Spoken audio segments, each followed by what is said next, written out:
आज आमे बनेबा गजामुग सागु और फलर चकटा, जहाँ आपण सावित्री किंबा अलगा ओषा पर्व भी बनई पारिबे। मु किछि गजामुग नहीं, जो दिन आपण को गजामुग दरकार थिबो ता पूर्व दिन सकाळे किछि गोटा मुग को पानी रे बतुरई दियंतु। संध्या बेले मुग को पानी रु छाणी गोटे जगार रखी घोड़ई दियंतु। पर दिन को भलरे गजा बाहरी जाइथिबो। किछि सागु को मध्य पूर्व दिन रात्रि आमे पानी रे भिजेइकी रखिदेबा। परदिन सकाळु को सागु बतुरिकी डबल साइज हो जाइथिबो। आमे प्रथमे किछि फल काटिकी नै जिबा। एबे आमे गोटे बड़ जगार गजामुग गोटे कप, सेव, खजुरी, कदली, कमला, अंगूर, नड़िया, आंब नेबा। आपणक पाखरे जदि आउ किछि फल अछि आपण ताको भी मिसई परिवे।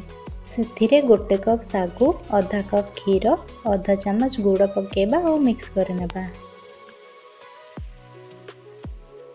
एबे गोटे चामच लेंबू रस पकेबा, कारण आमे सब मीठा जिनस पकेइचंती जहाकु ये बैलेंस करिवो।